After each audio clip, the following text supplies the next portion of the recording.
Hey everyone, welcome to another episode of the 808 podcast where we take business owners, CEOs, marketing directors, whoever else I feel like.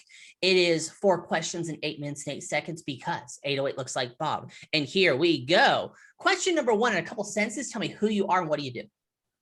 I'm Jeff Roberts, and I founded an IT strategy consulting firm called InnovationVista. We help small and mid-sized companies use technology to drive their top line, not just efficiency, but to go beyond efficiency for revenue and market share. Perfect, Jeff. Question number 2. What advice would you like to share? Go.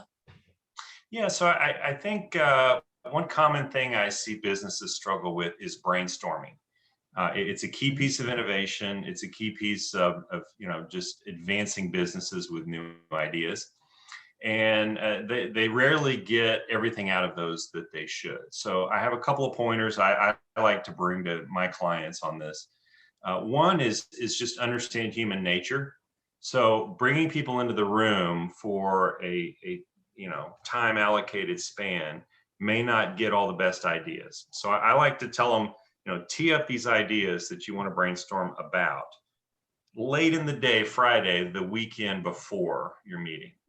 And, creative people who will really care about the business, they'll be thinking about it sort of in the back of their mind and the subconscious all weekend long. It gives those that are a little slower to come up with ideas, but who have those fantastic dynamic ideas, a chance to surface those. Then when you actually want to go to your brainstorming session, you're a little better off, and they've got already some seeded ideas. The other thing to realize about human nature is certain people want to lead the discussion. They just naturally do, whether it's by their position or their temperament. But if you throw it out there in a verbal brainstorm, the very few first things that are said are going to drive the rest of the discussion, right? So it's the framing effect sort of narrows in what everyone else is thinking about when they hear those first few come out. So what my suggestion is not to do it verbally at all initially in the session. Have people either bring in pieces of paper with their ideas or take the time early in the session and just really put them on paper. Everyone spend a little time doing that. Right. Then you put all of those up on the board. That's when you talk about it verbally. That's when you can have the collaboration and, part of this person's idea combined with another part of that other person's idea come together for this magical hybrid thing that everyone says, wow, that would be great.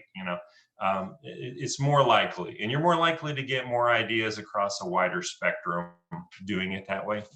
Right. The third suggestion I have for good brainstorming is use hypotheticals when it's a sensitive topic, right? If you got a business unit that is struggling, it's much easier to say, I want to brainstorm about creating this hypothetical unit and we're going to create rabbit widgets or whatever. Right. And think about the problem decoupled from the specifics, because you've got people who they think certain ways because of specific people that are in an organization, specific interactions they've had with them in the past, things like that really is irrelevant for brainstorming and trying to solve the problem, especially if you're going to re-engineer and reorganize. So, those 3 things I have found, simple as they are, just kind of being aware of human nature gets a lot more productivity, a lot better ideas, and a lot more excitement around brainstorming. And, obviously from there, innovation is downstream. So, the better ideas you have, the more likely you're going to have successful innovation. Yep. I love how you talked about that because I've had other people talk about brainstorming, and it's you just need to listen to people or give them the stick. One of those things. You actually broke it down to a lot more. Here's some really tangible things you can do. Time for question number 3. It is time for shout outs. Go for it, Jeff. Shout out. So one person I want to shout out is Corey Prater with Custom Business Software based here in Houston. Corey is a people connector. He's been a fantastic resource and influence on me as I started my practice, and try to grow my business and connections. So Mhm. thank you, Corey, and people look up Corey Prater Custom Business Software. Second shout out, let me send one to Matt Kowalczyk. Matt is out on the West Coast near Seattle, and Mhm. his business is called Exit 83 Consulting.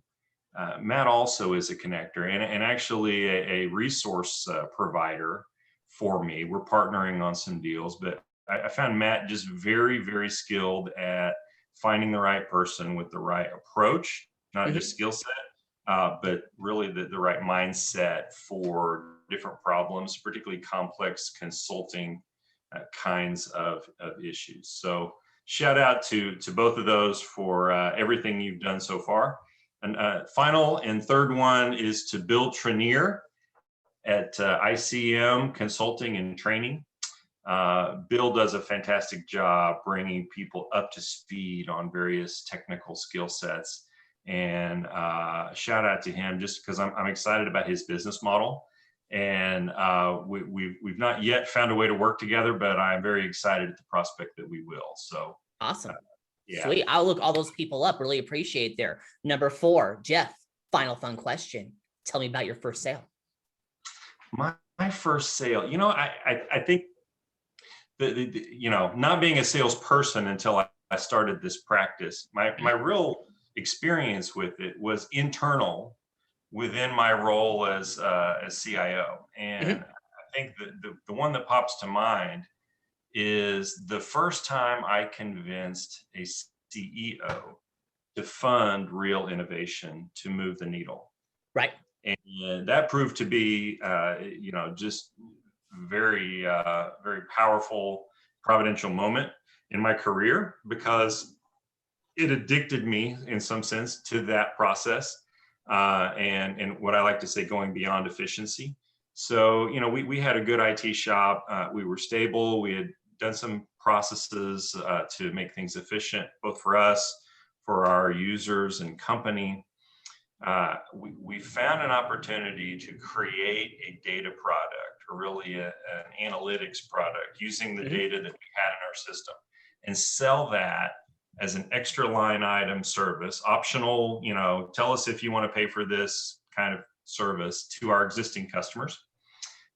Ended up being incredibly impactful, huge 600% ROI, Right. millions of dollars. Ended up leading then later to additional full business for the entire company, Mhm. new customers that we might not have done business with. So that moment and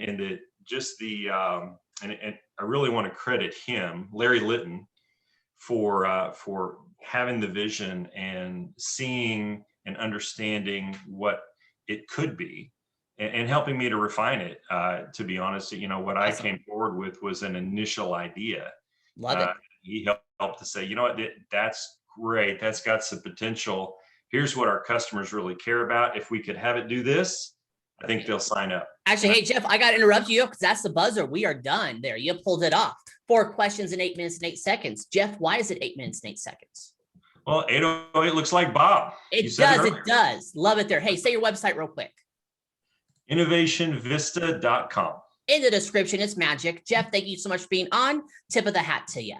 Thank you. You're welcome. For everyone else watching or listening, I'm legally required to tell you to like, share, comment, subscribe, thumbs up, ring the bell, whatever the heck the social media network tells you to do. You all have a wonderful day now. Talk to you later. Bye.